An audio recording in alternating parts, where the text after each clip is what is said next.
Il est un fait que pour que le témoignage de Jésus naisse en nous et soit en nous, cela nécessite en premier lieu notre mise de côté par la croix. L'union avec Christ sur la base de sa vie ressuscitée nous permet d'entrer dans des situations de mort et qui paraissent être la fin de tout. Mais ces situations sont en réalité prédéfinies pour la glorification de Dieu. Rappelons-nous qu'il y a cette souveraineté derrière ces expériences. Ce ne sont pas des accidents, ce ne sont pas juste des disgrâces. Ses disciples posèrent cette question: Rabbi, qui a péché, cet homme ou ses parents, pour qu'il soit né aveugle? Jésus répondit: ce n'est pas que lui ou ses parents aient péché, mais c'est afin que les œuvres de Dieu soient manifestées en lui. Jean 9, 2, 3. Que Dieu puisse être glorifié.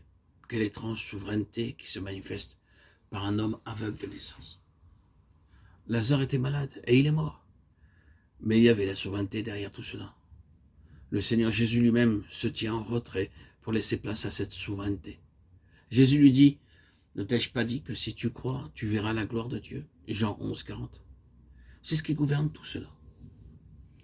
Comment est-ce que nous voyons nos situations? Comme des tragédies, comme des jugements de Dieu? Demandons-nous si le Seigneur n'a pas permis tout cela pour manifester profondément sa gloire.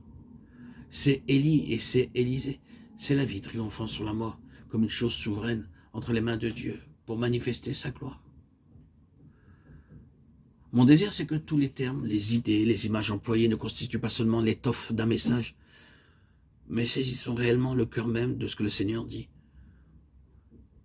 Le Seigneur désire un vase qui possède ce témoignage, qui possède ce qui est de Dieu, et que tout procède de Dieu et rien de l'homme, et qui attribuera toute la gloire à Dieu. Mais pour avoir part dans cette sillon-là, le vase pour sa gloire, nous devons passer par des voies inhabituelles, étranges. Et plusieurs fois, nous rencontrerons des situations qui nous apparaîtront comme le triomphe de la mort. Et la sentence sera la mort en nous-mêmes. Nous avons désespéré même de vivre. Nous avions en nous-mêmes la sentence de mort. 2 Corinthiens 1, 8, 9. Mais alors, il y a la souveraineté dans tout cela. Afin que nous n'eussions pas confiance en nous-mêmes, mais en Dieu qui ressuscite les morts. Regardons à nous-mêmes un court instant. Où est donc cette espérance? Y a-t-il quelconque espoir en nous?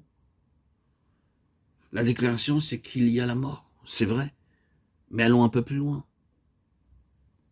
Ce n'est pas la finalité pour Dieu, c'est seulement pour que nous n'eussions pas confiance en nous-mêmes. Est-ce que vous essayez de trouver quelque chose en vous-même qui vous permettra d'espérer? N'est-ce pas là une partie de la difficulté? Quelle est la signification de cette introspection satanique qui conduit à la mort? La mort. La mort. Oh, permettez-moi de vous dire du fond du cœur, soyez aussi objectif que vous le pouvez dans votre foi. Laissez le côté subjectif au Seigneur. Ce n'est pas votre affaire après tout, c'est le côté de Dieu. Notre part, c'est de nous accrocher à lui, de regarder vers Jésus, et sa part, c'est de faire le reste. Nous devons simplement le reconnaître comme étant accompli et nous livrer nous-mêmes afin que le Seigneur le réalise.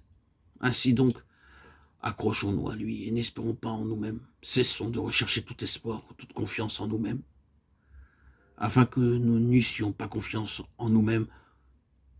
Pourquoi est-ce que le Seigneur vous a conduit à désespérer? Dans le but de vous arrêter de rechercher un espoir en vous-même, afin que vous cessiez de vous confier en vous-même, mais en Dieu qui ressuscite les morts.